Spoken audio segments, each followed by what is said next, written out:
السلام علیکم حضور. وعلیکم السلام. میرا نام نادر پرویز ہے اور میرے والد کا نام پرویز احمد ہے. حضور میرا سوال ہے، حضور پگ حرام کیوں ہے؟ کیا؟ پگ سور حرام کیوں ہے؟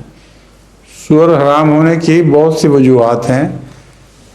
سور کھانے سے سور کی عادتیں انسان کے اندر پیدا ہو جاتی ہیں، اور اسی لیے سور حرام ہے. ہر جانور سے کچھ نہ کچھ مزاج انسان کو ضرور ملتا ہے. تو سور کھانے والوں کے اندر ایک بری عادت ہے کہ سور اپنے بچوں کو کھا جاتا ہے، حالانکہ وہ کھانے والا جانور نہیں ہے، سبزی خور جانور ہے. لیکن عجیب بات ہے کہ اس کے چھوٹے بچے جب مرتے ہیں سور ان کو کھا جاتا ہے. تو یہ ایک نہایت ہی منفرد عادت ہے سور کی، جس کے خلاف اللہ تعالیٰ نے ایک قسم کی کراہت کا اظہار فرمایا ہے. اور بھی بعض گندی عادتیں ہیں جن کے یہاں بیان کی ضرورت نہیں.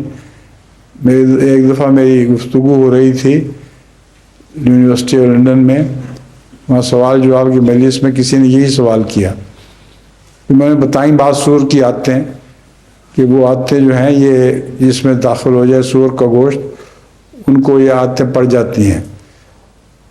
تو ایک لڑکی نے سوال کیا تو اس میں حرج کیا ہے؟ میں نے کہا یہی میں ثابت کرنا چاہتا تھا کہ جو سور کھائے اس کو حرج محسوس نہیں ہوتا. تو سور کھانے سے بہت سی گندی عادتیں انسان میں پڑتی ہیں، اور ایک گندا جانور ہے جس کے خلاف اللہ تعالیٰ نے یہ ایک نفرت پیدا کرنے کی خاطر اس کو حرام کیا ہے. اس کے علاوہ سور سے جسمانی بیماریاں بھی ہوتی ہیں.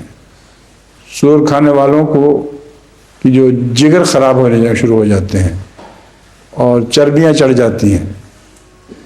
تو جسمانی علاج کے لیے بھی منع فرمایا ہے سور کا کھانا، اور روحانی نقصانات کے لیے بھی سور کا کھانا منع فرمایا ہے.